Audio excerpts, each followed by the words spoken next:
રાજકોટ ગુરુકુળ એનો હું સાક્ષી રહ્યો છું કે રાજકોટ ગુરુકુળે અનેક શિક્ષિત અને દીક્ષિત યુવાનોને સમાજમાં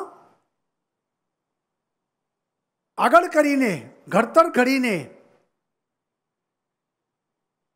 આજે અનેક વિદ્યાર્થીઓ સમાજમાં આગેવાની લઈ ધર્મની રક્ષા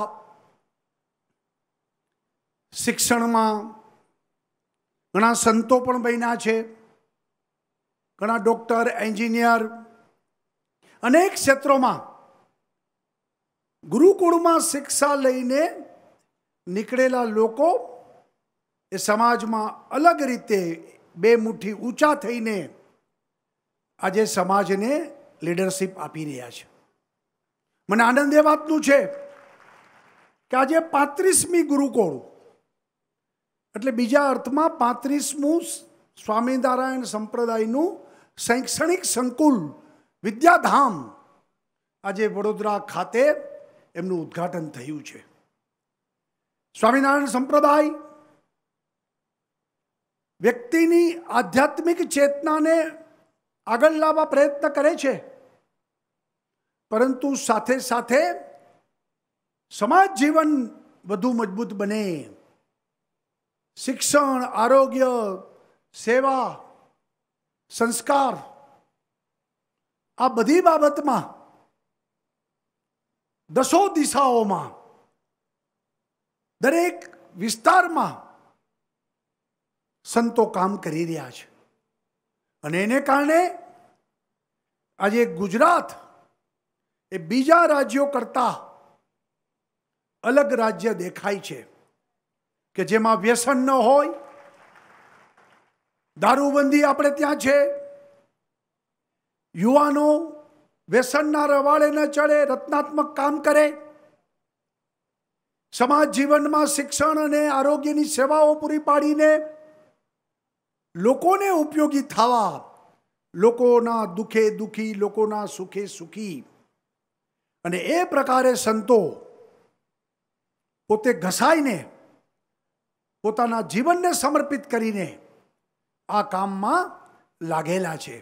અને એને કારણે આ ગુજરાત બીજા રાજ્યોથી અલગ સંસ્કારી રાજ્ય તરીકે ગુજરાત એક આગવું પ્રતિષ્ઠિત રાજ્ય બન્યું હોય તો એના મૂળમાં ગુજરાતમાં અનેક સંતોના આશીર્વાદ, એની સેવા મળી છે. એમ સ્વામિનારાયણ સંપ્રદાયના તમામ સંતોની આ સેવાઓ અને એના આશીર્વાદ અને કૃપાઓ આ સમાજ જીવનને ધબકતું રાખ્યું છે. ધર્મ, સંસ્કૃતિ, રાષ્ટ્ર એને કેન્દ્ર સ્થાને રાખીને સ્વામિનારાયણ ગુરુકુળો વ્યક્તિમાં દેશભક્તિ અને સમાજ સેવાને આગળ કરવામાં આવે છે. જ્ઞાતિ, જાતિ, ધર્મ, ભાષા, પ્રાંત એનાથી ઉપર ઉઠીને ભારત, રાષ્ટ્ર, દેશનું હિત સર્વોપરી હિત, અને એ રીતે હંમેશા લોકોનું ઘડતર કર્યું છે. આજે સમગ્ર દેશમાં દેશભક્તિનો જ્વાર આજે ઊભો થયો છે. અને એને કારણે આજે દેશની સેનાનું મોરલ, દેશની સરકારનું મોરલ, દેશની જનતાનું મોરલ આજે ઊંચું આવ્યું છે. અને આપણે આપણા ધાર્યા પરિણામો આપણે લાવીને વિશ્વમાં ભારતને આપણે એક આગવું સ્થાન આપી રહ્યા છીએ. એર સ્ટ્રાઇક પછી દુનિયા માનતી થઈ છે કે હવે ભારત એ નબળો રાષ્ટ્ર નથી, ભારત સહન કરવા પણ માંગતું નથી, અને ભારતની સામે આંખ ઊંચી કરીને કોઈ જોશે તો ભારતે પડકારોને ઝીલીને એ બધા તત્વો સામે લડવા આજ ભારત સક્ષમ છે. એ વાત આપણે સૌએ પ્રસ્થાપિત કરી છે. ભાઈઓ બહેનો, આજે જે રીતે હમણાં વાત થઈ કે રાજકોટ ગુરુકુળ, અટલજી જ્યારે ગુરુકુળમાં આવેલા ત્યારે હું પણ એ કાર્યક્રમમાં હાજર હતો. અને વાત સાચી છે, અટલજીના શબ્દો હતા કે કદાચ ફરી વખત જન્મ અને ફરી વખત મારે શિક્ષા લેવાની હોય તો હું પણ ઈચ્છું છું કે આ ગુરુકુળો એમાં હું મારી શિક્ષા લઉં. અને આપણે સૌ જાણીએ છીએ કે જે કોઈ લોકો મોટા થયા, સમાજ જીવનમાં આગળ આવ્યા, એની પાછળ એ આશ્રમોમાં મળેલી, ગુરુકુળમાં મળેલી એ શિક્ષાનો પ્રભાવ છે. પછી ભગવાન રામ હોય તો એને વિશ્વામિત્રએ આશ્રમમાં શિક્ષા આપી હતી. શિવાજી મહારાજ હશે તો રામદાસજીએ એને શિક્ષા આપી હતી, ગુરુ રામદાસે શિક્ષા આપી હતી. વિવેકાનંદ હશે તો રામકૃષ્ણ પરમહંસે શિક્ષા આપી હતી.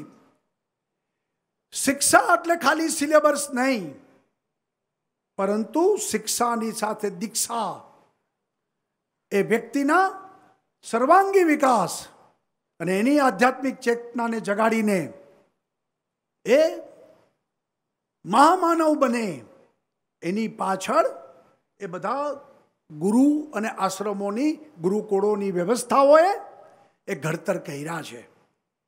અને આજે મને એ વાતનો પણ આનંદ છે કે આ ગુરુકુળમાં CBSE માંડીને અંગ્રેજી કોર્સો, કોમ્પ્યુટરની વ્યવસ્થા, લેબોરેટરી, સાયન્સ, આ બધાને પ્રાધાન્ય આપીને આપણો વિદ્યાર્થી દુનિયામાં પાછો ન પડે, દુનિયાની સામે આંખમાં આંખ મિલાવીને આત્મવિશ્વાસ સાથે એ વિદ્યાર્થી આગળ વધે, એ પ્રકારની આ ગુરુકુળમાં જે વ્યવસ્થાઓ બનાવવામાં આવી છે એ માટે પણ અભિનંદન આપું છું.